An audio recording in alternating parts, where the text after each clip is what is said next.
And now we are going on to a very important topic, that is portal hypertension. In liver chapter, this is a very high yield topic. So please be thorough with this portal hypertension. To understand the portal hypertension, you should know the anatomy. So this is a liver. Please understand the anatomy I am drawing. So you can very well say this is a portal vein, right portal vein and left portal vein, which is actually formed by joining of superior mesenteric vein with splenic vein. Okay, this is splenic vein. Splenic vein joins with superior mesenteric vein and this forms a portal vein. Portal vein length is 5 to 10 centimeter length. Portal vein is 5 to 10 centimeter length. Actually, it is 5 to 8 centimeter length. I used to remember as 5 to 8 centimeter length and 5 to 8 millimeters mercury. The pressure is also 5 to 8 millimeters mercury. So the portal vein length is 5 to 8 centimeter. The pressure is 5 to 8 millimeters mercury. Okay. So this is a portal vein. The superior mesenteric vein is going to bring the blood from the bowel. Okay. It is bringing the blood from the bowel.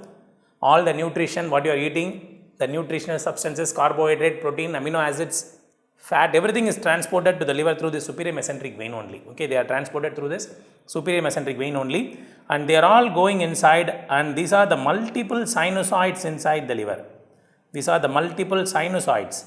The portal vein divides into multiple branches, and they all will now drain into the hepatic vein. This is right hepatic vein, middle hepatic vein, left hepatic vein, drain into the IVC. So this is the IVC. So the circulation seen in the portal vein is known as portal circulation. And as it enters the IVC, the circulation is known as systemic circulation. So the blood which is coming from the superior mesenteric vein carrying all the nutrition is taken to the liver. They are metabolized, detoxified, and various mechanisms of biochemistry happen in the liver, and the blood carrying the energy substances are going back through the systemic circulation into the hepatic veins, into the IVC, that goes to the heart, and that will come into the systemic circulation thereafter. So now the normal portal venous pressure, I am telling you, it is 5 to 8 millimeters mercury. There are hundreds of causes where the portal pressure is increased. The portal pressure is increased. If it becomes more than 10 millimeters mercury, this is known as portal hypertension. It is called as portal hypertension when it is more than 10 millimeters mercury. When it is more than 12 millimeters mercury, collaterals open up. There are many collaterals between the portal vein and the systemic circulation. Those collaterals will open up when the pressure is more than millimeters mercury. Collaterals open up. One such important collateral is known as varices. One such important collateral which is opening is known as varices. So please remember, the portal vein is formed by joining of superior mesenteric vein and splenic vein. Splenic vein brings blood from the spleen, and superior mesenteric vein brings blood from the bowel. They join together, they enter the tunnel of love at the neck of pancreas. They come out and divide into right and left and supply the liver. 80% of the blood flow to the liver is through this portal vein. Please remember, 80% of the blood flow to the liver is through this portal vein. I want you to remember this most important thing. Okay. So now you should know what are the collaterals seen between the portal vein and the systemic vein. So number one, the most important collateral I want you to know is this. I am drawing the collaterals with a black color. Okay, this is the collateral, very important collateral originating at the trifurcation.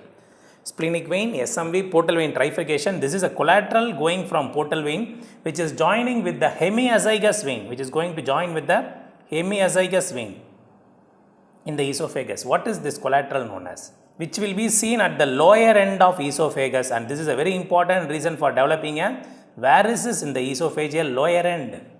So this is left gastric vein and this is hemiazygous vein.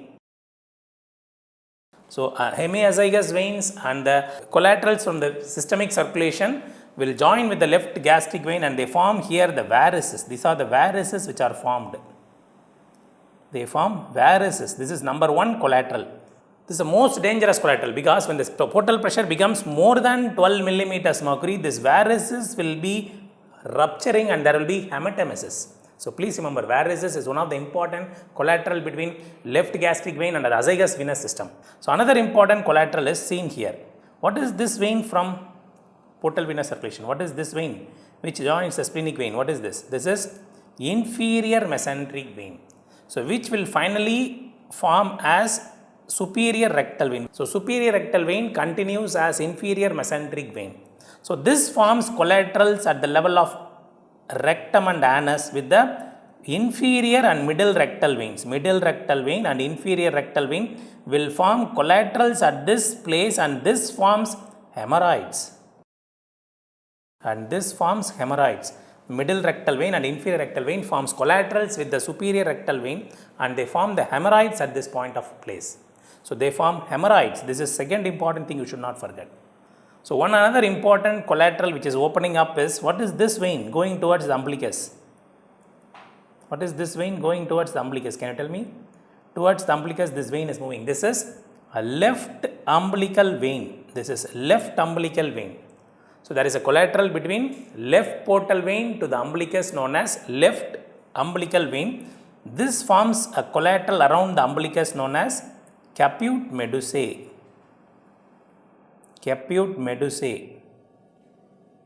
So left umbilical vein forms a collateral with the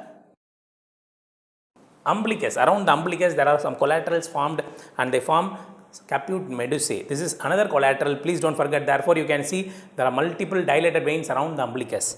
So where are the other collaterals seen? The other collaterals are seen in the bare area of liver, one place we can see collaterals, or in the retroperitoneum we can see collaterals. So where are the collaterals which open between the portal vein and systemic vein is a very basic anatomy question. Number one, between left gastric vein and hemiesophagus vein resulting in varices, between inferior mesenteric vein and middle and inferior rectal vein resulting in hemorrhoids, and at the level of left umbilical vein which forms the caput medusae, at bare area of liver, and at retroperitoneum. All these are formed because the pressure in this portal vein is high. So the blood cannot flow to the liver. Since the pressure in the portal vein is high, the blood cannot flow into the liver. Therefore, they open the collaterals at various places. They open the collaterals at various places. That is the reason for this collaterals. So please don't forget the reason for collateral formation. These are the reason for collateral formations. And at this point of time, I want you to know the other problems which are seen in portal hypertension. So portal hypertension, what are the problems seen? Apart from this collaterals opening up, you will also get splenomegaly. You will get a splenomegaly. Due to the back pressure at the splenic vein, you get a splenomegaly. Due to the back pressure at the superior mesenteric vein, the bowel will become edematous and they will leak the fluid into the abdominal cavity, resulting in ascites. So what are the features of portal hypertension? The features of portal hypertension are splenomegaly, ascites, caput medusae, varices, hemorrhoids. All these are the features of a patient with portal hypertension. So portal hypertension is a topic common for both medicine as well as surgery. So portal hypertension clinical features, please don't forget these clinical features. Now coming to the etiology of portal hypertension. So the most common etiology of portal hypertension is cirrhosis of liver. It may be due to various causes like alcohol, hepatitis B virus, C virus, whatever it may be. You have lots of causes for cirrhosis of liver. Cirrhosis of liver is the most common etiology for portal hypertension. In medicine books, you would have seen one classification of portal hypertension. The classification is known as the causes of portal hypertension can be divided into intrahepatic, prehepatic and posthepatic causes. So let me tell you, the causes are intrahepatic causes, prehepatic causes. These are all very commonly asked MCQs. Prehepatic causes and posthepatic causes. High yield topics for MBBS students also. These are the MBBS topics for causes of portal hypertension. Intrahepatic, we have three causes. Number one, these are sinusoids. I told you, these are the sinusoids. In intrahepatic, I can divide them into pre-sinusoidal, post-sinusoidal and sinusoidal. So I can divide the intrahepatic causes as pre-sinusoidal, sinusoidal and post-sinusoidal. So please don't forget, intrahepatic causes of portal hypertension are pre-sinusoidal, sinusoidal, post-sinusoidal are the three important causes of intrahepatic causes of portal hypertension. Now let me tell one by one. So the most common among this is sinusoidal, that is cirrhosis of the liver. Cirrhosis of the liver come under sinusoidal causes. Please remember, cirrhosis of liver come, that is due to fibrosis which is happening in the sinusoids due to chronic alcoholism or virus infection. This becomes fibrosed, that is a sinusoidal cause, most common cause. Pre-sinusoidal, the common causes are schistosomiasis, though not common in our country. Schistosomiasis is one of the important causes of pre-sinusoidal portal hypertension. Non-cirrhotic portal fibrosis, we will be discussing about this in detail in the next session. So schistosomiasis, non-cirrhotic portal fibrosis are the pre-sinusoidal causes. One more cause is very interesting, pre-sinusoidal cause. One more cause is also there. So pre-sinusoidal include schistosomiasis and NCPF. Coming to pre-hepatic causes include this portal vein gets obstructed.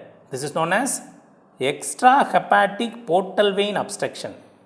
So please don't forget, it is known as extrahepatic portal vein obstruction. It is a pre-hepatic cause. It is an obstruction of main portal vein or first order branch. It is an obstruction of main portal vein or the first order branch. It is known as extrahepatic portal vein obstruction. Another cause is, what is this? The splenic vein is thrombosed. What is this cause known as? It is known as sinistral. I hope you know what is sinister means. Sinister means the people who write with the left hand. They are known as sinisters. Sinistral left-sided portal hypertension. So sinistral left-sided portal hypertension is due to splenic vein thrombosis. So I'll explain about each disease later, but just know the names now. So left-sided portal hypertension is splenic vein thrombosis. Post-hepatic cause and post-sinusoidal cause. Post-sinusoidal is intrahepatic post-sinusoidal. The obstruction is at this point of places. It is known as veno-occlusive disease. It is known as veno-occlusive disease. Please don't forget, post-sinusoidal causes veno-occlusive disease. What is the post-hepatic cause? That is well known, Budd-Chiari syndrome. Budd-Chiari syndrome, it may be due to hepatic vein thrombus or IVC web. Both are the causes of Budd-Chiari syndrome. So please don't forget the classification of portal hypertension based on the pathology point. So it can be pre-hepatic, intrahepatic or post-hepatic. Pre-hepatic is EHPVO, sinistral portal hypertension. Intrahepatic is post-sinusoidal, sinusoidal, pre-sinusoidal. Post-hepatic is Budd-Chiari syndrome. Budd-Chiari syndrome is a post-hepatic cause. Hepatic vein thrombosis and IVC webs are the causes of this. Please don't forget, don't get confused. Veno-occlusive disease is a different disease. It is a post-sinusoidal cause. It is not post-hepatic cause. It is a post-sinusoidal cause in which sublobular venules are obstructed. In this condition, sublobular venules are getting obstructed. So this is a high yield point. So please remember, sublobular venules obstructed is known as veno-occlusive disease. So you should not forget all these things. So in a portal hypertension, what are the complications seen? In a patient with portal hypertension, the most important complication is hematemesis, also known as GI bleed. GI bleed is one of the important complications. The other complications are, the patients can go for a liver failure. Patients can go for liver failure. The other rare complications are hepatopulmonary syndrome. Hepatopulmonary syndrome. Another one is portopulmonary hypertension. Portopulmonary hypertension. So hematemesis, liver failure, hepatopulmonary syndrome, portopulmonary hypertension, like that there are so many other complications. Like the patients, because of huge spleen, they may develop hypersplenism. Hypersplenism can develop due to huge spleen. They can develop ascites. So like that there are many complications. Which is the most common cause of death in these complications? The most common cause of death is liver failure. Most common cause of death in portal hypertension is due to liver failure. The second most common cause is due to hematemesis. Second most common cause is due to hematemesis.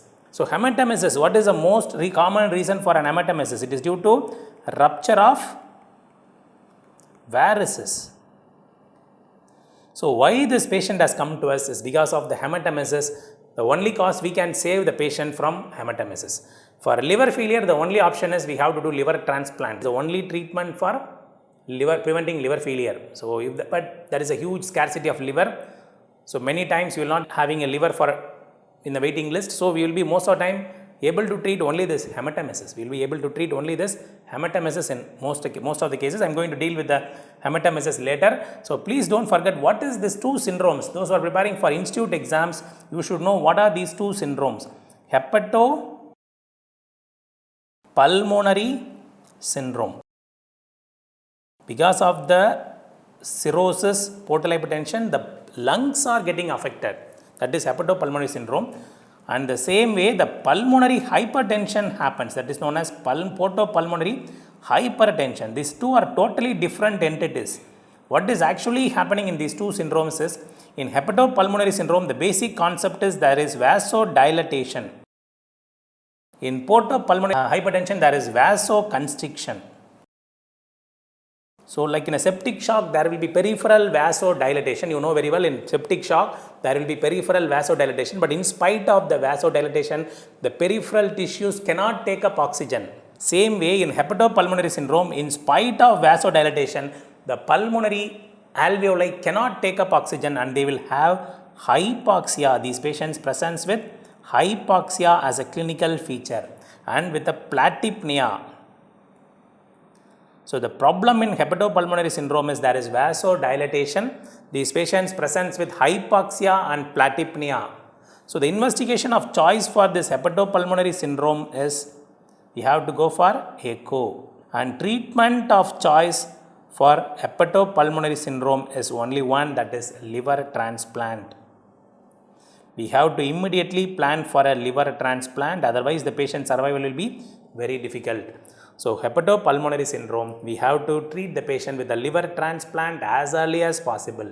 So please don't forget, hepatopulmonary syndrome, the basic pathophysiology is there is vasodilatation. But in portopulmonary hypertension, there is vasoconstriction. Therefore, because of vasoconstriction, the pulmonary artery pressure becomes more than 25 millimeters mercury. The pulmonary artery pressure becomes more than 25 millimeters mercury. What is the investigation of choice for these people? For investigation of choice for portopulmonary hypertension is by means of pulmonary capillary wedge pressure. Wedge pressure should be done. Pulmonary capillary wedge pressure will demonstrate the increased pressure in the arteries. So pulmonary capillary wedge pressure is done, it will be increased. So pulmonary capillary wedge pressure is the investigation of choice for portopulmonary hypertension. Established pulmonary hypertension, even if the patient, for example, if portal pressure is very high, portal pressure increased and the pulmonary pressure, also pulmonary artery pressure has gone beyond 50 millimeters mercury, even liver transplant is contraindicated in such cases. Pulmonary pressure more than 50 millimeters mercury, liver transplant is also contraindicated. If pulmonary pressure is normal, we can go for a liver transplant. But if pulmonary pressure increased more than 50 millimeters, liver transplant is contraindicated. So this case should be treated early by liver transplant should be done earlier. And among these two, which is having very bad prognosis, hepatopulmonary or portopulmonary hypertension? Very bad prognosis is with portopulmonary hypertension. Bad prognosis and poor survival is seen. So they are having very poor survival. It is having a bad prognosis in portopulmonary hypertension. There is very bad prognosis seen. So please don't forget hepatopulmonary syndrome and portopulmonary hypertension. It's a high yield topic for NEET SS exams as well as for NEET AIMS exams. You should know about this hepatopulmonary hypertension because these two are contraindications for doing a procedure known as TIPS. For contraindication for doing the procedure TIPS is hepatopulmonary syndrome and portopulmonary hypertension are the two causes of contraindication for tips. Okay, now we are going to discuss the protocol, clinical protocol for upper GI bleed. Protocol in portal hypertensive patient with variceal bleed. Dear friends, I would like to tell you here at this point of time, we have already discussed the upper GI bleed criteria in discussion on chapter stomach. If you go and see the chapter stomach module, we have discussed upper GI bleed protocol. In that I have discussed 80% of the causes of bleeding is from other causes. Only 20% is from variceal causes.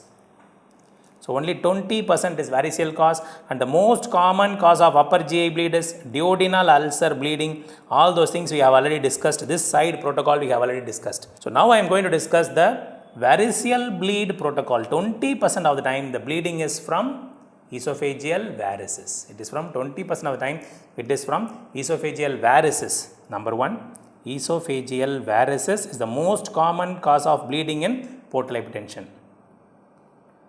It can be from gastric varices also. Sometimes patients also get gastric varices. Number 3, from portal hypertensive gastropathy. Portal hypertensive gastropathy is another pathology seen in the stomach.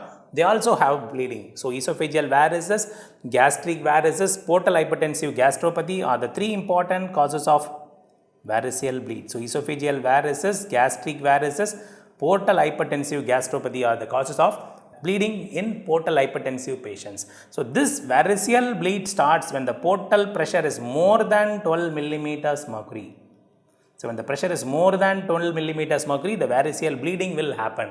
So what will be your aim in a management of portal hypertension patients? Your aim will be to reduce the portal pressure.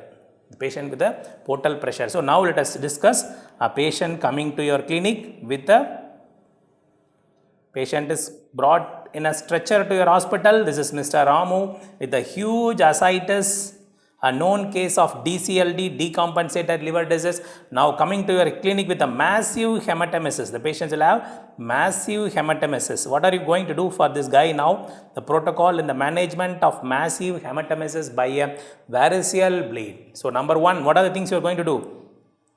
So number 1, immediately I will start an IV line. IV fluid started. Number 1. Number 2, Ryle's tube inserted.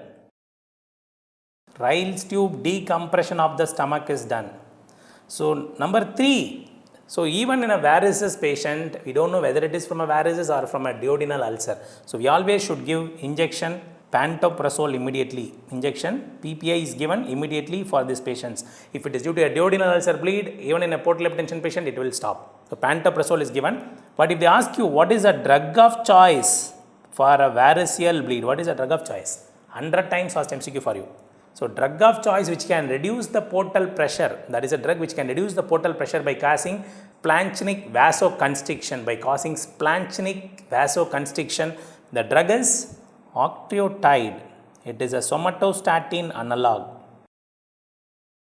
Octreotide is a somatostatin analog which can immediately stop the bleeding varices. Okay, by causing splanchnic vasoconstriction and reducing the portal pressure, the bleeding will stop. Is there any other drug apart from octreotide? Octreotide is a drug of choice, no doubt. Other drugs are terlipressin. These are all alternate drugs. We don't use them as a first line. Vasopressin. So when you give terlipressin and vasopressin, there is chances of coronary vasoconstriction and development of heart attack. Therefore, when you give terlipressin and vasopressin, you should also give nitroglycerin along with that. NTG also given if you give these 2 drugs. If I give terlipressin or vasopressin, I should also give glyceryl trinitrate or nitroglycerin should be given to prevent vasoconstriction at the level of heart. So now the patient has come to you, you have started IV fluids, Ryle's tube decompression done, pantoprazole given, octreotide or terlipressin, vasopressin is given. If the bleeding is stopping, no issue. If bleeding it stops, nothing to worry. But if it does not stop, we have some special tubes for tamponade effect. What are they? So the tubes available are Sengstaken Blackmore tube, and another tube is Minnesota tube. Minnesota tube. In Sabiston, the Minnesota tube is given another name known as modified Sengstaken-Blackmore tube is actually given in Sabiston, but that is actually Minnesota tube. What is this tube? This tube is made up of rubber. Both the tubes are made up of rubber. They are made up of rubber. Sengstaken-Blackmore tube will have 3 lumens and it will have 2 balloons. This is one balloon. I will show you this in image session, and this is another balloon. So this is Sengstaken-Blackmore tube with a 2 balloon. This is esophageal balloon. This is gastric balloon. So it is having 2 balloons. It is having 3 lumens. One is to aspirate from stomach. Aspirate from stomach. One is to inflate gastric balloon. Another is to inflate esophageal balloon. So this is a Sengstaken-Blackmore tube which will have 3 lumens. Please remember, in image based question, this question has come. If it is having a 3 lumen with a 2 balloon, it is Sengstaken-Blackmore tube. If it has 4 lumen like this, it is having a 4 lumen like this and a 2 balloon, it is known as Minnesota tube, also known as modified Sengstaken-Blackmore tube. In this, the 4th extra lumen is to aspirate from esophagus. The 4th tube is to aspirate from esophagus. One is to inflate esophageal balloon. Another is gastric balloon. Here also we have esophageal gastric balloon. So please don't forget Sengstaken-Blackmore tube and Minnesota tube. There was one more tube which was no more available, that is known as Linton tube. There is one more tube which is no more available, that is known as Linton tube, which will have 3 lumen with only 1 balloon. 3 lumen with only 1 balloon is seen. 1 balloon is only seen. That is a gastric balloon which will be pulled out so that it will compress the esophagogastric varices, and there will be 3 lumen. So this is no more available, Linton tube with only 1 balloon will be there. So please don't worry about Linton tube, but please don't forget original Sengstaken tube will have 3 lumen and 2 balloon. Minnesota tube will have 4 lumens and 2 balloons. So now I am going to tell how this procedure is done. Step number 1, I immediately insert the tube through the mouth, not through the nose. I will remove the Ryle's tube and I will insert the Sengstaken-Blackmore tube inserted through the mouth. Number 1, inserted through the mouth. Number 2, it reaches the stomach, and after reaching the stomach, inflate the gastric balloon. Inflate gastric balloon up to 300 ml. Using what? Up to 300 ml using of air. Using of air. So once you have inflated the gastric balloon, now pull the tube out. As you pull the tube out, it will come and hitch at the OG junction. It will hitch at the OG junction and it will not come out. At that time, tape the tube in the mouth. You fix the tube in the mouth. 3. Fix the tube at the mouth. Number 4. Now inflate esophageal balloon. So this is a classical question. Esophageal balloon is inflated by using air but not ml. We have to inflate it until 40 millimeters mercury using air. We have a manometer to measure. We will have a manometric measurement and we inflate the esophageal balloon to 40 millimeters mercury. So that will have a tamponade effect on the esophageal varices. Gastric balloon will have a tamponade effect on the gastric varices. So leave this tube for maximum 12 hours only. You can leave the tube for 12 hours only. This will have a tamponade effect. In this 12 hours, you should refer the patient to the definitive person who does the definitive treatment. Refer to medical gastroenterologist. So you will be immediately referring the patient to a medical gastroenterologist for a definitive treatment that is typical. Within 12 hours, you should refer. Why not more than 12 hours? If I retain the tube for more than 12 hours, this will cause a major problem. What is it? It will cause esophageal necrosis. It will cause esophageal necrosis and perforation. Very, very, very dangerous complication. So you should not use it more than 12 hours. So extended pressure will cause pressure necrosis of the esophagus and it will cause perforation. So now the patient has reached the medical gastroenterologist. This is a gold standard treatment for varices. Gold standard treatment comes now. This is a treatment of choice for varices. What is it? The medical gastroenterologist, they directly put the endoscopy and they will catch the varices and they put the band, that is endoscopic banding. Endoscopic banding and endoscopic sclerotherapy are the two endoscopic managements. Endoscopic sclerotherapy using sodium tetradecyl sulfate, STD, sodium tetradecyl sulfate is used, is for sclerotherapy. So which is best among the two is endoscopic banding is the best. For gastric varices, we cannot put banding, we cannot do sclerotherapy. Therefore, for gastric varices, what we do? So gastric varices, we have to use cyanoacrylate glue. Cyanoacrylate glue should be injected. For a gastric varices, cyanoacrylate glue is injected. So glue injection should be done for gastric varices. So please don't forget, these are essential points from management of varices. So refer to medical gastroenterologist, that guy will put a banding or a sclerotherapy or a cyanoacrylate glue will be put. Then coming finally, if that fellow fails, the medical gastroenterologist could not stop the bleeding. The medical gastroenterologist could not stop the bleeding. He will refer the patient to, who will you refer the patient to? Will be referred to an interventional radiologist. So the next procedure is interventional procedure by radiologist. Interventional radiologist, what are they going to do? Which procedure is going to be explained next in the management of esophageal varices? That is TIPS. Transjugular. The name itself is enough to understand. Transjugular intrahepatic portosystemic shunt, that is TIPS. So from the name itself you can understand most of the procedure. So what is this TIPS? Transjugular intrahepatic portosystemic shunt means what? So the radiologists are now going to enter through the external jugular vein. They are going to enter into the heart. So through the external jugular vein route, they enter the heart by putting a guide wire through superior vena cava. Via the superior vena cava, they enter the heart through EJV or through the transjugular route. So it is entering through the jugular vein route, through the jugular vein route. Through the jugular vein route, they enter through the superior vena cava into the right atrium, and from there they enter the IVC. Please understand, they enter the IVC now. From the IVC, they enter the hepatic vein. They enter the hepatic vein. From the hepatic vein, they enter the liver. They enter, put a guide wire through the liver, and they enter into the portal vein. They enter into the portal vein like this. So now guide wire is passing through the external jugular vein route, internal jugular vein route, into the SVC, into the atrium, and has gone to the liver. Through the liver it has touched the portal vein.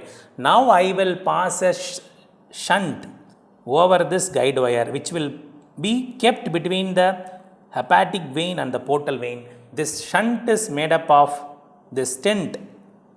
This stent is made up of polytetrafluoroethylene device. Polytetrafluoroethylene is used to create this stent. The stenting is done by using a special device known as Viator device. There is a device which will make hole in the liver known as Viator device. So this is known as TIPS. So through a Viator device, they keep a stent between the right side hepatic vein to right side portal vein, which is easily accessible. There is a stent kept. This is known as TIPS. This is known as TIPS.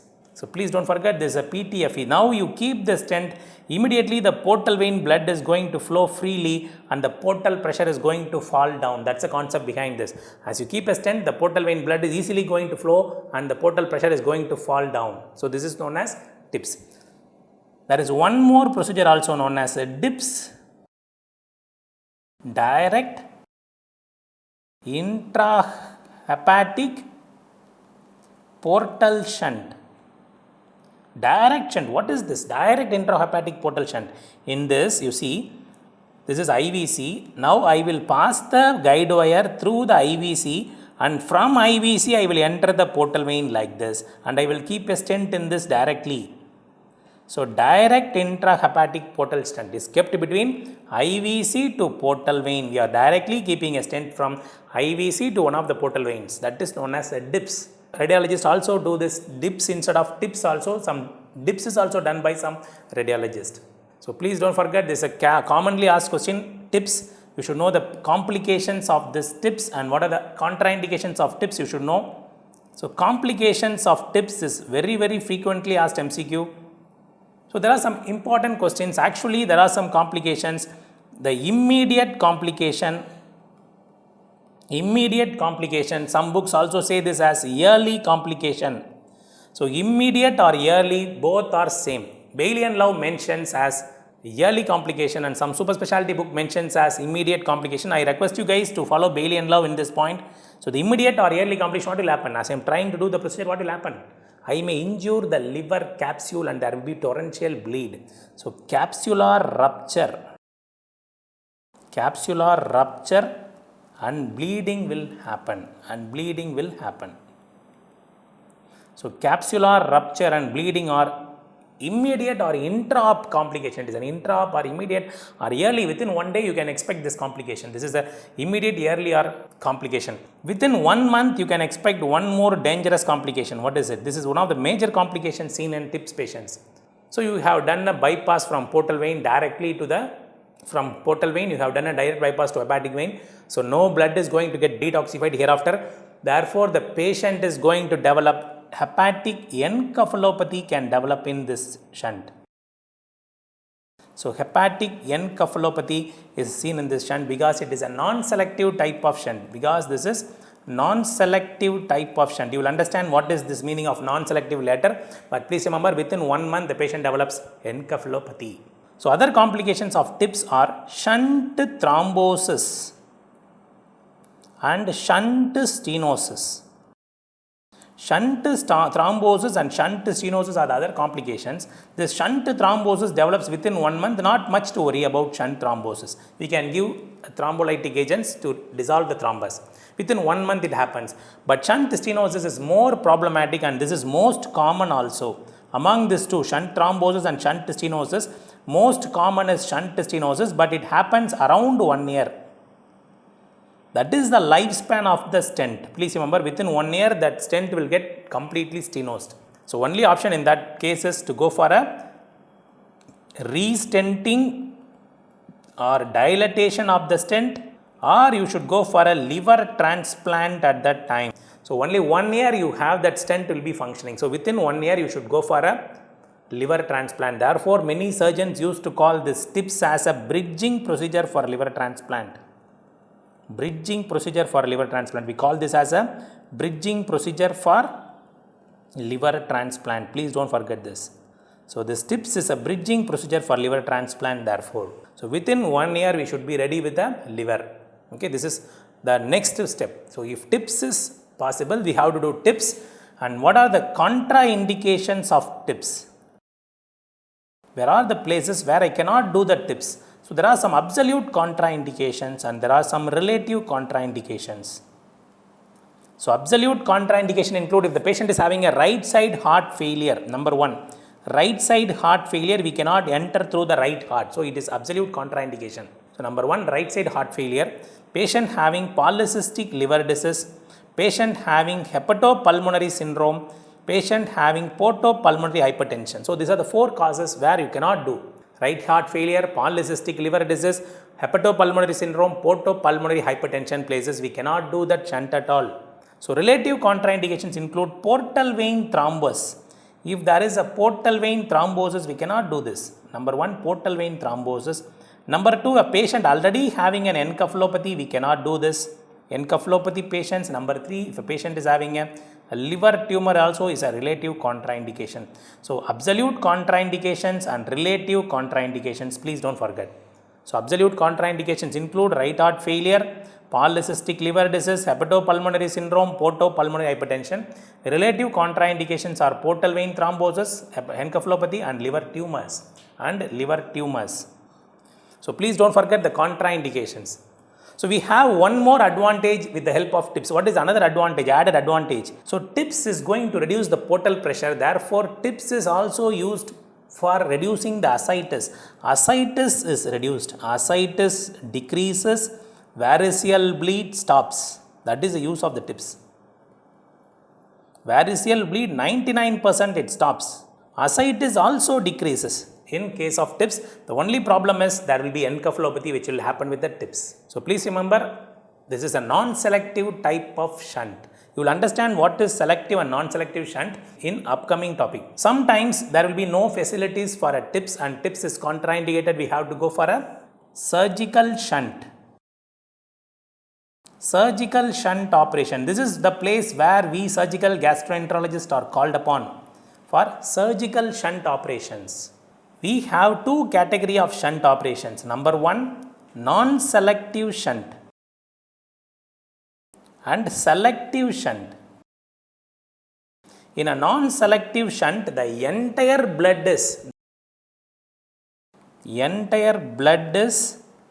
bypassing the liver. Entire blood bypasses the liver. Therefore, what will happen? Whatever the blood is coming from the GIT, everything is bypassed. So, the patient will naturally develop encephalopathy. Is a major problem with the non-selective shunt. Encephalopathy happens in non-selective shunt. That's a major drawback of non-selective shunt. Selective shunt, only the blood coming from the splenic vein is diverted. The blood from the superior mesenteric vein will enter the liver. So, SMV blood enters the liver. So, it gets detoxified. So, the blood from the superior mesenteric vein is entering the liver and they will get detoxified, and therefore, no encephalopathy seen. Encephalopathy risk is very, very less. But problem is, since superior mesenteric vein pressure is still high, they develop ascites develops. Ascites is seen in selective shunts. So, now tell me the shunts. So, the entire blood is bypassing the liver. So, encephalopathy in non-selective shunt and only partial blood is bypassing the liver. Therefore, there is no encephalopathy in selective shunts. So, you have to understand the diagrams I am going to make now for understanding the shunt operations. So, please understand, I will be drawing with the same image only. I will rubbing and drawing the various shunts. So, this is the hepatic vein, this is IVC. I am going to draw and show you all the shunts in this image. This is IVC, this is renal vein, okay, this is kidney, renal vein, this is the renal vein, left renal vein. So, now I am drawing the portal vein, this is right portal vein, left portal vein. So, this is superior mesenteric vein, this is splenic vein, this is the splenic vein. This is a splenic vein, okay, this is a splenic vein. I am going to show you now. This are veins. Now, I am going to show you the various shunt operations now. Number one, non-selective shunt, end to side portocaval shunt. End to side portocaval shunt, also known as X fistula. End to side portocaval shunt or X fistula. See what I am going to do now. I am going to cut the portal vein here, and I am going to tie this portal vein, and I am going to connect this portal vein to the IVC. I am going to connect this portal vein to the IVC. Now, what will happen therefore? The blood coming from the superior mesenteric vein will now enter the IVC like this. So, this is the flow here. 100% all the blood flow is diverted to the IVC. So, this is end to side portocaval shunt. This is end to side portocaval shunt. Please don't forget. So, next shunt I will be drawing all the shunts. Please understand clearly. So, this is very important for your exam. I am drawing the next shunt. So, this is number one, end to side. Number two, side to side. Number two, I am going to show you side to side portocaval shunt. So, very simple. What I will do here in a side to side, I will make like this. Side to side, I will make like this. IVC in a side to side fashion like this. So, side to side. So, there is a side to side shunt. So, what will happen in a side to side shunt also? In side to side shunt also, all the blood will enter into the IVC only. They will not go to the liver because IVC pressure is less. So, all the blood will flow to the IVC only. So, this is side to side portocaval shunt. The third one is interposition shunt. Interposition shunt using 16 millimeter stent or prosthesis. What is this 16 millimeter stent or prosthesis? What does it mean? What is this meaning by? So, what does this mean? So, please remember in this I am going to connect a stent. I am going to connect a stent from this portal vein to This I am going to keep a stent. Prosthesis using a PTFE or some material, we use a stent like this. This is a typical stent we are showing you here. So this is a stent which is going to divert the blood from the portal vein into the IVC. So this is interposition shunt, also known as stent, 16 mm stent. That is why I told you TIPS is also a type of non-selective shunt. TIPS is also a type of non-selective shunt. So please don't forget, TIPS is also a type of non-selective shunt. So what I have already discussed, TIPS is also a type of non-selective shunt. So next I am going to show you the fifth type of non-selective shunt. I am writing the non-selective shunts one by one. End to side portocaval, side to side portocaval, interposition portocaval, TIPS, then finally comes Linton shunt, also known as conventional shunt, also known as distal splenorenal. So end to side portocaval, side to side portocaval, interposition, TIPS and Linton shunt are the various shunts we have, Now let me show you what is Linton shunt. In Linton shunt, number one, what I will do is splenectomy. I will do the splenectomy. Please remember this point. In which shunt splenectomy is done? So in a Linton shunt, the distal splenic vein with the spleen is cut. So this is actually known as proximal splenorenal shunt. It's known as proximal splenorenal shunt. So Linton is a proximal splenorenal shunt in which I will connect the proximal splenic vein with the renal vein like this. So this is a PSRS shunt, also known as Linton shunt, also known as conventional shunt, and this is the shunt where splenectomy is done. In which shunt operation splenectomy is done is asked as an exam MCQ. Please don't forget, the shunt operation where splenectomy is done is for Linton shunt. For Linton shunt, we have to do splenectomy. So Linton shunt is a type of non-selective shunt. The major issue with the Linton shunt is they develop encephalopathy because all the blood from the superior mesenteric vein is now going to go through the splenic vein into the renal vein and they are going through the IVC. So they are not going to the liver at all. So they definitely they are going to develop encephalopathy. So please don't forget this. So what are the other shunts? The number two, the shunts coming under selective shunt include DSRS, distal splenorenal shunt. So this is a commonly done shunt in practice. This is known as Warren shunt. So this is a safer shunt. There will be no encephalopathy happening in this shunt. What we do in this, we don't do splenectomy. We connect the splenic vein, distal splenic vein here, and we tie this proximal part. The proximal part is tied. So now you can see the splenic vein blood is going to flow into the renal vein and it is going to go like this, and the blood from the SMV is directly going to the liver only. No other option. It has to go to the liver only. Therefore, there is no encephalopathy. So DSRS shunt is Warren's shunt. So in this shunt, distal splenic vein, distal part of splenic vein anastomosed with the left renal vein is known as DSRS shunt. So this is a classical selective shunt. So not essential for NEET PG exams, but for completion sake, I am telling you there is one more shunt known as Inakuchi shunt. So you all know very well why we are doing all these shunt operations, only to reduce the bleeding varices. So bleeding varices, where is the varices coming from? The varices is from this vein. What is this vein? It is a left gastric vein. So this is a left gastric vein, is a varices causing vein. Therefore, what we do is we anastomose left gastric vein to IVC directly. We anastomose this left gastric vein to the IVC. That is known as Inakuchi. So Inakuchi shunt, left gastric vein is anastomosed to IVC. That is known as Inakuchi shunt. Okay, we disconnect the vein here and we anastomose the left gastric vein to the IVC is known as Inakuchi shunt. So not commonly done, only for completion sake. So for a PG level, you should know what are the non-selective shunts, what are the selective shunts. So Warren and Inakuchi are selective shunts. Linton is a shunt where splenectomy is done. Please don't forget, Linton is a shunt where splenectomy is done. So what are the contraindications for shunt operations? Shunt operation is in all shunt operations you know very well. So definitely there is a need of vascular surgeon to do the collateral anastomosis. We have to do the anastomosis between renal vein and splenic vein, all those things we need vascular surgeon. Apart from vascular surgeon, the most important thing is we should not have thrombosis. So contraindication for shunt operations are if there is a splenic vein thrombus, it is a contraindication. If there is a superior mesenteric vein thrombosis, it is another contraindication. So please remember, or if there is a splanchnic vein thrombus, it is another contraindication. If there is thrombosis, there is no use of doing a shunt operation. Please understand. If there is some thrombus, then what is the use of doing a shunt operation? It will not be helpful, no?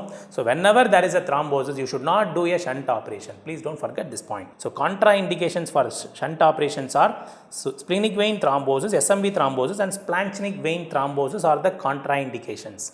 So in such case, what surgery I can do? If there is no shuntable vein seen, I have to go for a procedure which will directly knock out the varices, that is devascularization procedures.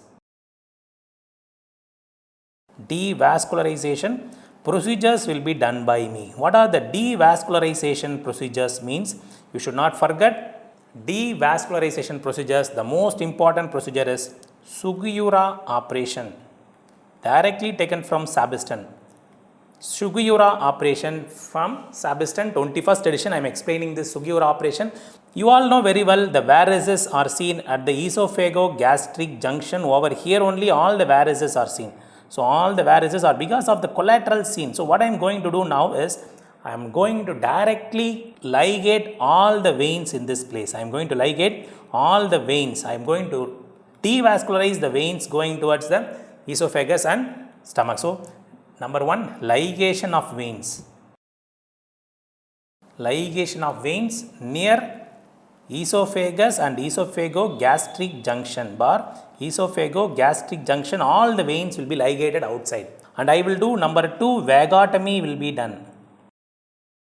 Number two, I will do the vagotomy. Now you can see sometimes there can be intramucosal collaterals will be seen. So therefore, to avoid that intramucosal collaterals, I will cut the esophagus and I will do resuturing. I will cut the esophagus and I will re-anastomose. What will happen if I cut and re-anastomose? The intramucosal collaterals will collapse. So that is known as esophageal transection and anastomosis. Esophageal transection and anastomosis is done. Number 4, I will also do splenectomy for these cases. Splenectomy is also done. And number 5, since I have done a vagotomy, there will be pylorospasm. So I should do a pyloroplasty. I will open horizontally and I will close vertically. That is known as pyloroplasty will be done.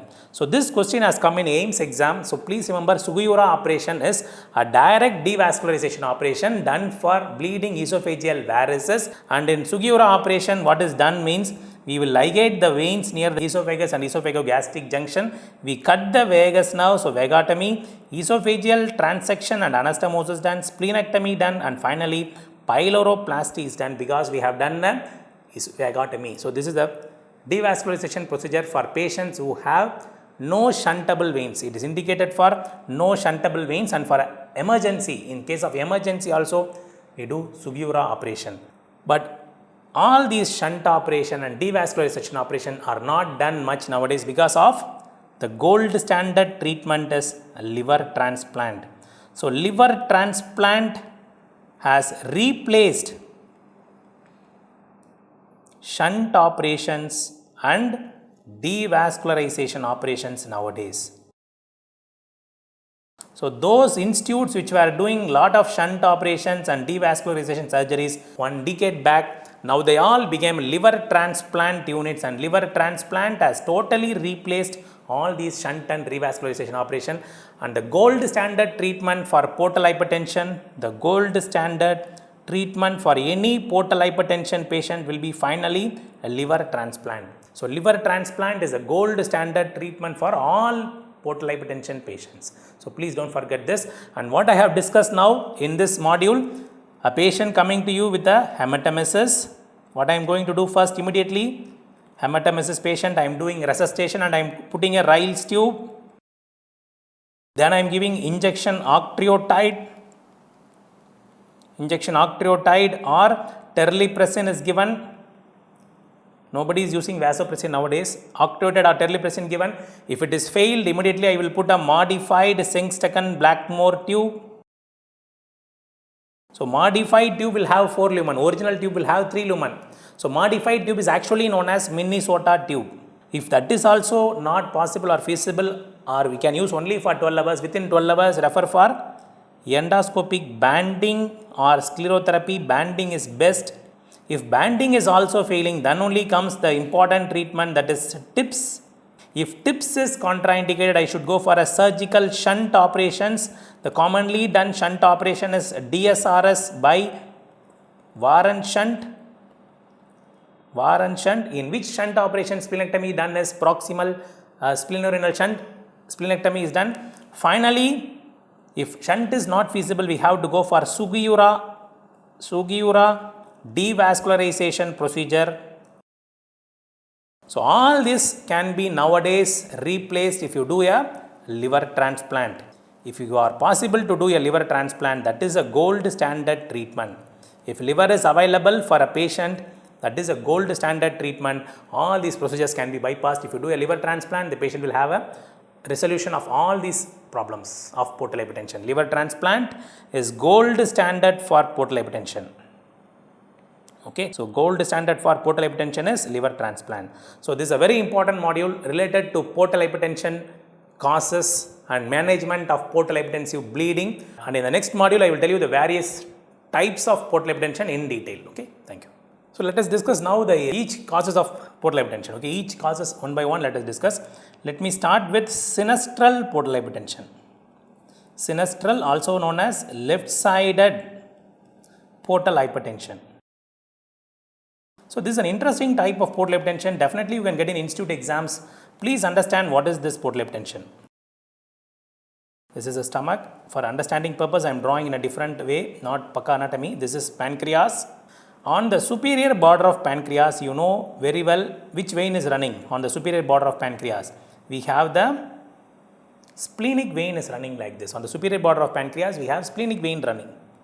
Okay, this is splenic vein running like this.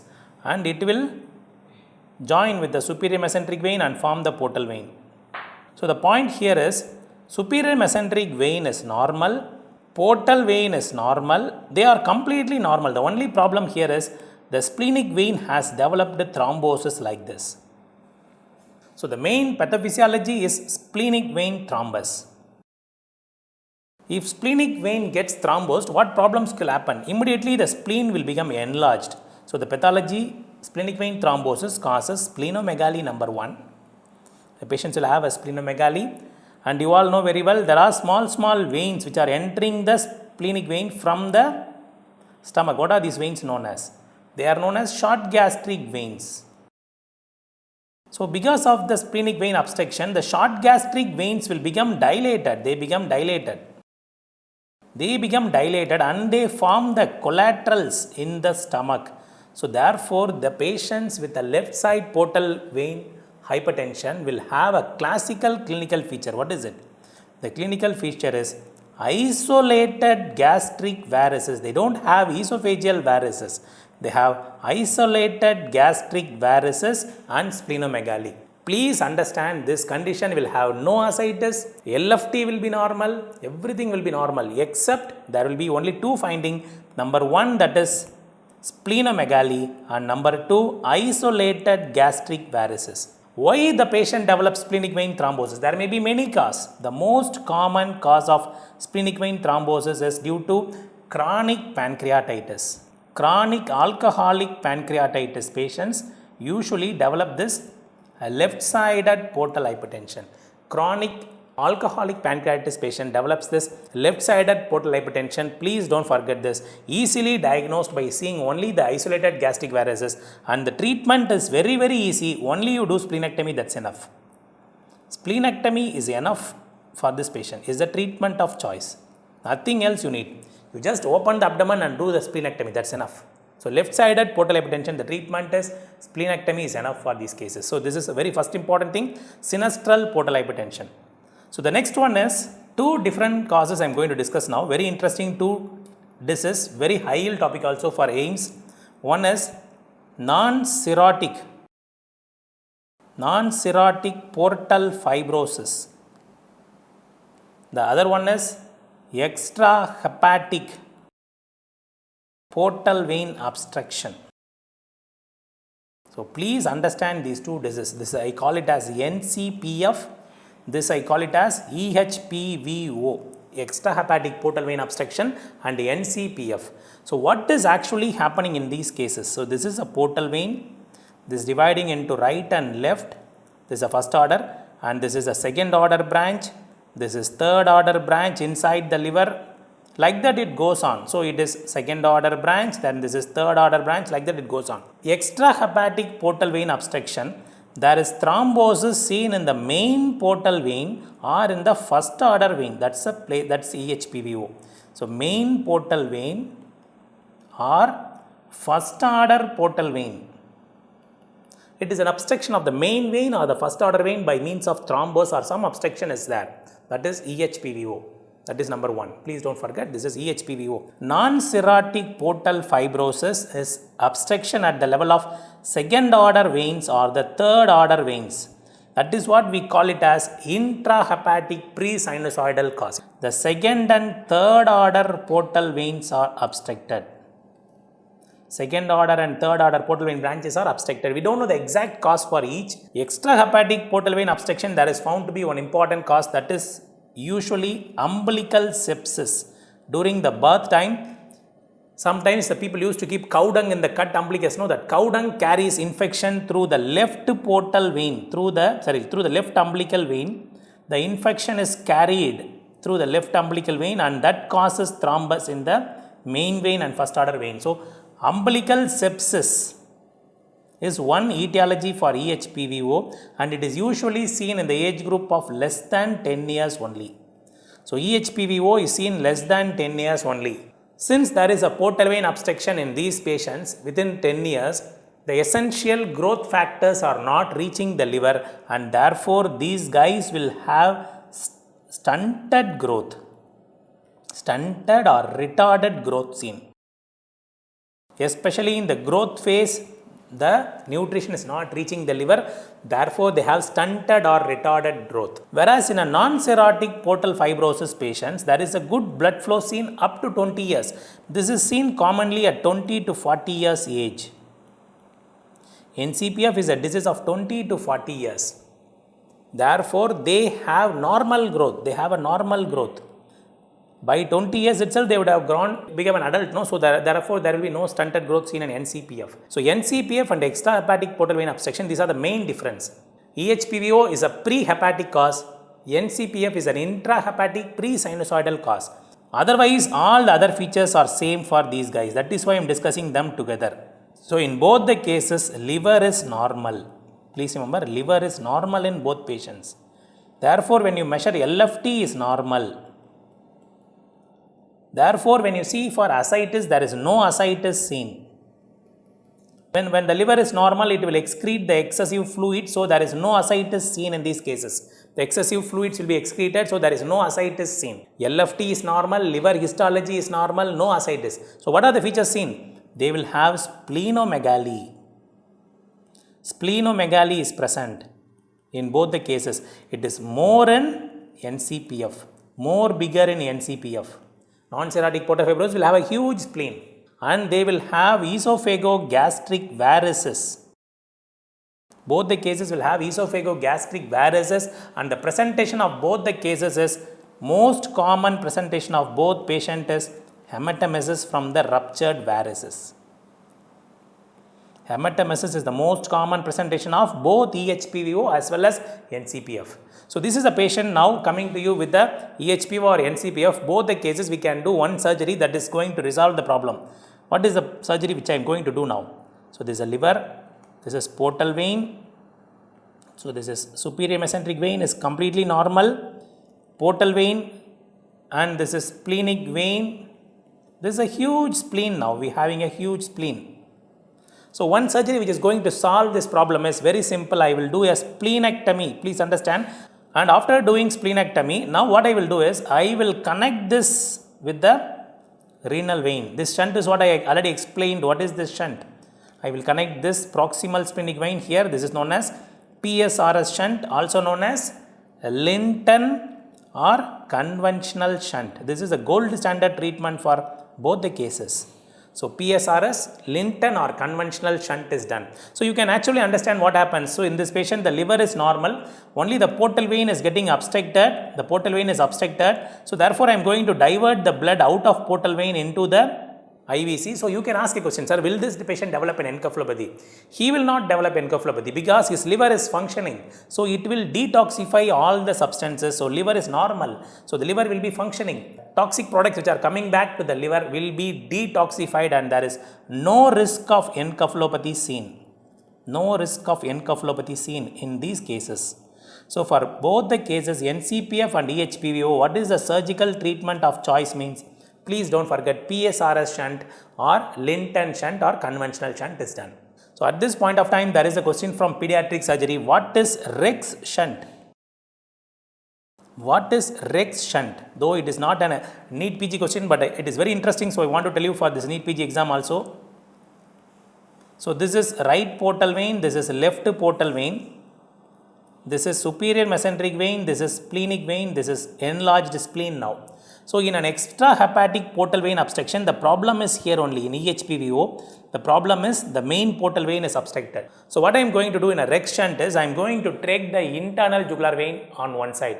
The babies, I am going to operate here, remove the internal jugular vein, and I am going to anastomose the internal jugular vein from superior mesenteric vein to portal vein like this. From superior mesenteric vein to left side portal vein, I bring this internal jugular vein and anastomose. This is a physiological shunt. You see, I am not disturbing any normal anatomy. I am just going to bypass the blood from superior mesenteric vein towards the left portal vein. That is, the obstruction is over here. So I am bypassing the blood. This is known as Rex shunt and this is the only physiological shunt. It is done only for EHPVO, not for any other case. Only for EHPVO. In children, we do this operation. In a 2-year child or 3-year child, the pediatric surgeons will do this shunt. So Rex shunt is taken with the help of jugular vein. We have to take the internal jugular vein and anastomose from the superior mesenteric vein to left portal vein. This is known as Rex shunt for EHPVO. Please don't forget this shunt. So this question has been asked as an image-based question for AIMS exam. So Rex shunt is a physiological shunt. Okay. So please don't forget EHPVO and NCPF. Now coming to other disease, that is veno-occlusive disease and Budd-Chiari syndrome. We have discussed this also in etiology, previous module. Veno-occlusive disease and Budd-Chiari syndrome are the two other diseases. Budd-Chiari syndrome and veno-occlusive disease. So veno-occlusive disease is a disease in which the sublobular venules are thrombosed. Sublobular venules are thrombosed. So that is known as veno-occlusive disease. Sublobular venules are thrombosed is known as veno-occlusive disease. So the most common etiology for this condition is bone marrow transplant. The most common etiology for this is bone marrow transplant is the most common etiology for veno-occlusive disease. It is an intrahepatic post-sinusoidal cause of portal hypertension. It is mostly due to bone marrow transplant. It can be happening due to some other drugs like pyrazolidone, alkaloids, chemotherapy drugs. Pyrazolidone alkaloids, azathioprine, and azathioprine, all these drugs can cause this issue. It can cause this veno-occlusive disease. For this case, the drug of choice for this veno-occlusive disease is defibrotide. Defibrotide is a drug which is used for veno-occlusive disease. So very important, how to diagnose this case is only by means of hepatic vein wedge pressure we can find out this case. Hepatic vein wedge pressure is needed to diagnose this case. Is investigation of choice because in all other investigations it will be looking normal. When you do a venography, for example, if I do a venography will show hepatic vein as well as IVC will look normal. IVC will be normal. The only investigation which will pick up this is hepatic vein wedge pressure is essential and it is an investigation of choice. It will be increased in this investigation. Hepatic vein wedge pressure is increased. Otherwise, hepatic vein and IVC are absolutely normal in veno-occlusive disease. I am seeing many students usually get confused with this veno-occlusive disease and Budd-Chiari syndrome. Budd-Chiari syndrome is most important and most common. What is Budd-Chiari syndrome? I have already discussed Budd-Chiari syndrome is due to two causes. This is hepatic vein, the 3 hepatic vein which is bringing blood from the liver into the IVC. There are 2 causes of Budd-Chiari syndrome. It can be due to hepatic veins getting thrombosis, hepatic vein thrombosis. Another is by means of webs. This is IVC, membrane or webs. There are 2 causes. In Western countries, the most common cause is thrombosis. In Western country, the most common cause is thrombosis. In India, the most common causes are congenital webs or congenital membranes are the most common cause in Indians. So, Western people, there is a hepatic vein thrombosis seen. Hepatic vein thrombosis seen in Western people, and IVC membranes or webs are seen in Indian people. What is the most common cause of thrombosis? It is due to polycythemia rubra vera. 100 times asked MCQ.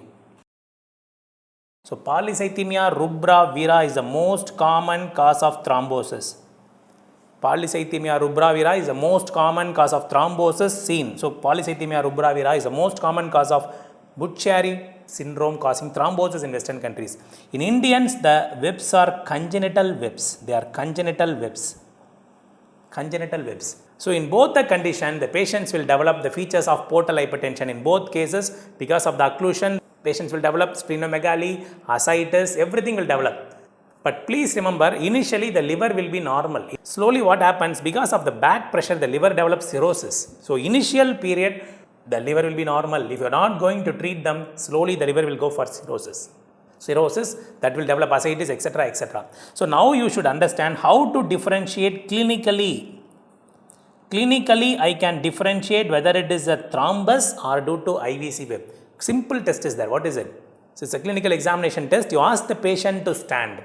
And on standing in an hepatic vein thrombosis alone, the collaterals, abdominal wall will not have any dilated veins because there is no IVC obstruction. So, the blood from the lower limb will be going up. Whereas, congenital IVC obstruction by webs, there will be multiple collaterals.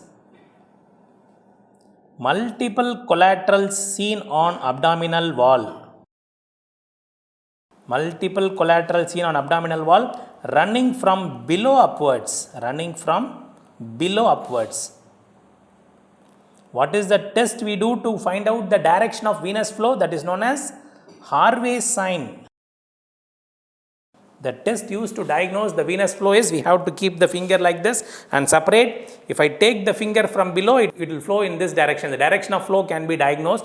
It will be shown in the clinical criteria. Please go and see in the clinical videos. In this module, you will be seeing this Harvey's sign demonstrated by me. So, Harvey's sign will show you the dilated collaterals running from below upwards. This is a finding seen only in IVC obstruction, not seen in thrombosis. So, please remember, this is a clinical finding I want you to remember. And investigation of choice for Budd-Chiari syndrome. So, Budd-Chiari syndrome, the hepatic veins are obstructed, so therefore, all the lobes will atrophy, only one lobe will hypertrophy. What is it? All the lobes in the liver will atrophy and only one lobe will become enlarged. That is, caudate lobe becomes enlarged. So, caudate lobe is enlarged with all other lobes atrophied. So, therefore, when I take a CT scan with a contrast, CECT abdomen, when I take, why caudate lobe is enlarged, not atrophied? Because caudate lobe has direct drainage to IVC. It has a direct flow to IVC. So, therefore, in a hepatic vein obstruction also, the caudate lobe will be enlarged. So, CECT abdomen, caudate lobe is enlarged. Please don't forget this point. Caudate lobe is enlarged and looks like an hot spot. Hot spot of caudate lobe is seen on CT abdomen. So, this is a very classical investigation, but this is not the investigation of choice. If you want to find out it by classical method, you have to do hepatic venography. Hepatic venography will demonstrate spider web appearance. All these are given in the image based session, don't worry. I will be discussing the image based session of this chapter. Spider web appearance is seen in this condition. So, in all modules, I am adding up the image sessions separately so that it will be easy for you to revise during your revision time. You can see only the image based sessions. So, in the image based session, I have given a spider web appearance of hepatic venography. So, please don't forget hepatic venography will show spider web appearance of the collaterals will be shown in this case. So, this is a classical point. You should not forget in this case. Okay. So, now treatment of Budd-Chiari syndrome. So treatment of Budd-Chiari syndrome is very classical based on the pathology only. You have to treat the patient. So let us assume a patient is having normal liver initial period. Patient has come to you in a normal liver time. Patient is having a normal liver. Liver has not gone for cirrhosis. He is only having some problem in the IVC. Okay, let us assume he is having a problem in the IVC only. There is an IVC web alone seen. And this is a portal vein. This is splenic vein. Splenic vein. Now the patient is having an IVC web. Patient is having an IVC web. What am I going to do? This IVC web will be completely occluding even the orifice of the hepatic vein like this. This is an IVC web. So if the web is limited, if for example, if the web is very small place area, we can do one simple surgery, that is simple treatment without even surgery, that I can put a stent inside the IVC. This is not possible many times, but for IVC webs, I can put a stent inside. I can put a stent inside. Intracaval stent through the membrane can be put, number one. If it is only an IVC membrane and IVC web, I can put a stent inside the IVC. This is one option. But many times that will not be possible. That will not be possible. So this intracaval stent is many times not possible in many cases. So what I can do therefore in such patients for whom I cannot put a stent. So let us, if stent is not possible, I have to do two procedures. Please remember, in an IVC membrane occlusion for whom no stent is possible, no stent is possible because it is a diffuse web or diffuse membrane, I am unable to dilate and put a stent. So what I am going to do for such patient is, I am going to do a simple treatment, two shunt operations I am going to do now. So number one, I will do a shunt between portal vein and this portal vein and IVC like this. Please understand the diagram I am making. Portal vein and shunt. What is this operation I told you in the beginning? What is this operation? This is side to side portocaval shunt. Side to side portocaval shunt. Number one. So this shunt is now done. This is not enough. No, we are not going to, we are not yet diverted the blood fully. So side to side portocaval shunt is done, number one. Number two, I should do another shunt. That is, I take a prosthesis and connect from IVC, normal IVC from below. I will connect it to the right atrium. To the right atrium, I connect that shunt. Where the IVC is going to get inserted is there. I will connect this from IVC to atrium. This is known as cavoatrial shunt. So for a patient with a normal liver, this is done for normal liver. If the liver is normal, there is no complication known as no encephalopathy seen. After doing this operation also, there will be no encephalopathy because the liver is completely normal.